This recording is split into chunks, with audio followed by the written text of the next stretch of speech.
Hello, international relations enthusiasts. Good to meet you. I'm Dina Praptoraharja. Greetings from Jakarta, Indonesia.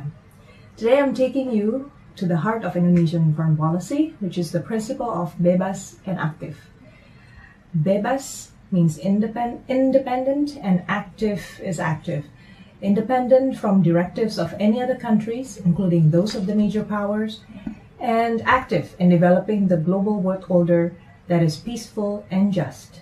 I'm taking you to two aspects of this principle, the genesis of it and the spirit of this principle. So to the genesis of the Bebas Aktif principle, it dates back to the ruins of the Second World War, where over 70 to 85 millions of people died in that war, and 3/4 of those who died were civilians. They died of the war, war-related disease, as well as famine. This was a much bigger number of deaths and a larger scope of geographic span of countries being involved in the war than the First World War. Asian countries at that time suffered heavy toll, including Indonesia. Indonesia was occupied by Japan, and Japan was known as the fierce Asian imperialist. They joined the Central Bloc of Germany, Italy, and so on.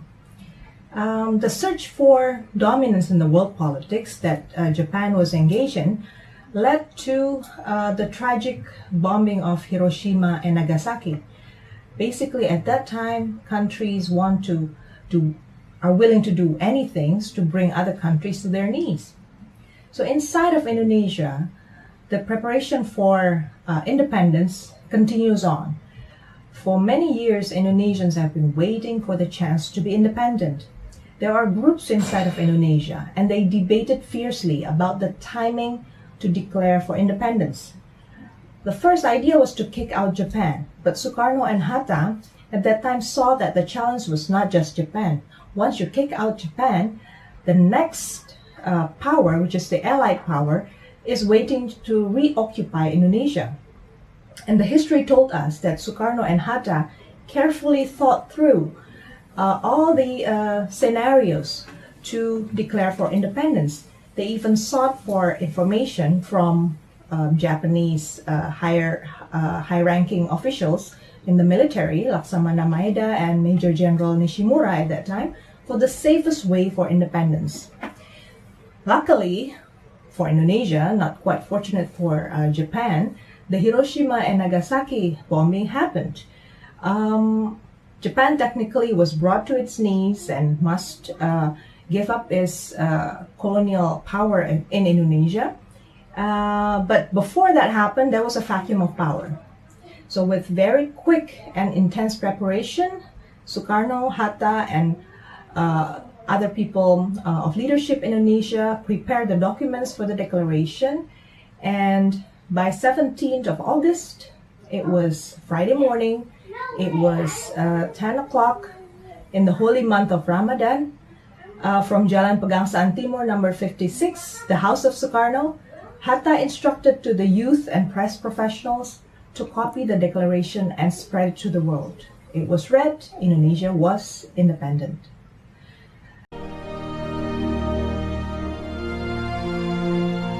Proklamasi. Kami, bangsa Indonesia, dengan ini menyatakan kemerdekaan Indonesia. Hal-hal yang mengenai pemindahan kekuasaan dan lain-lain diselenggarakan dengan cara saksama dan dalam tempo yang sesingkat-singkatnya. Jakarta, 17 Agustus 1945, atas nama bangsa Indonesia, Sukarno, Hatta.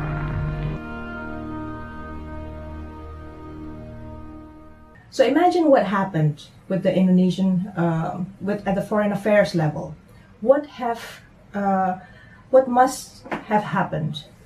Well, the war was over. Competition starts to kick in. The winners of the Second World War fought over influence. Economic activities may start to grow, especially among the winning countries, the US, Canada, Australia, and Soviet Union. Supplies of agriculture, industrial products start to flood the market. But demand was weak. Competition at that time became ideological. It's about the essence of the economy and about the role of the state. Thus, capitalism versus communism/socialism. Talking about that, Indonesia, nevertheless, was still poor. It just out of the colonialization, problems internally, and it has 75 million population. It's a large number of people. Islands after islands, separated by deep, rough water, ruins of war everywhere, and political divides among the Indonesian figures was deep. The Dutch also tried to come in, bringing along the Allied power to break apart Indonesia, island by island, group by group. So consequently, the stronger economies started to come in and offer financial aid to the weaker countries. Bargaining for cooperation proliferated, all to recuperate from the war. Now, of course, you're familiar with how Muhammad Hatta deals with all this foreign affairs issue. He once wrote in 1953 that when a colony became a free country, it strongly desires peace. Peace is essential to rehabilitate from war-damaged economy. The only way to reach this peace is to cooperate with other countries.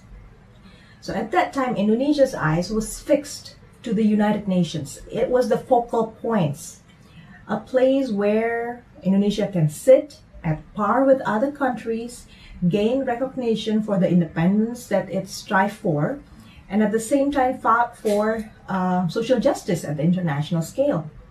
Indonesia raised concern in those forum of the United Nations about racial discriminations, about the cruelty of imperialism, and about hatred of war.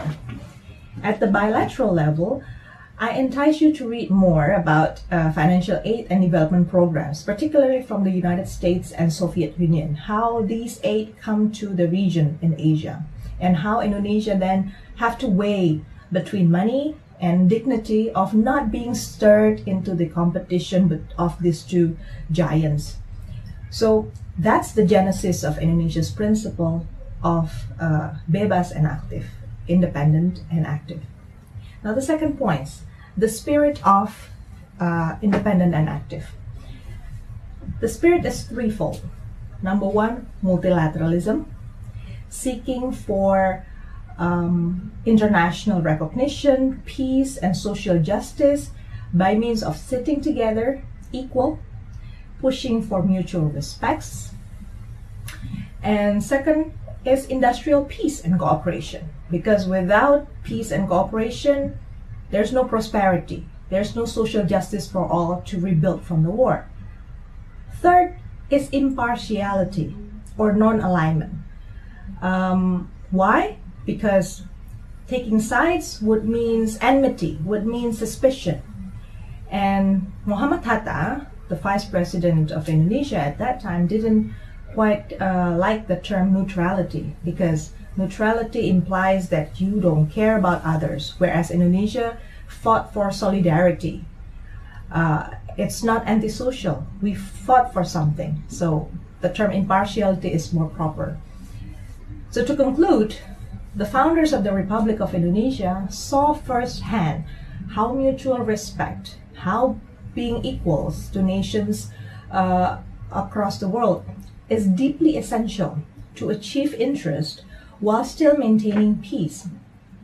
The founders of Indonesia sat with Japan, sat with the Dutch, and later on also with Asia African countries, and also members of the United Nations, and it did help Indonesia to gain recognition for its independence and then nurture economic growth post the Second World War. Again, the three spirits is multilateralism, industrial peace, and cooperation, as well as impartiality. And this principle carries forward to this day. How? Well, check out the other episode of Indonesian Foreign Policy. See you there. Oh, by the way, I include the further reading for you in case you're interested. Thank you very much. See you soon.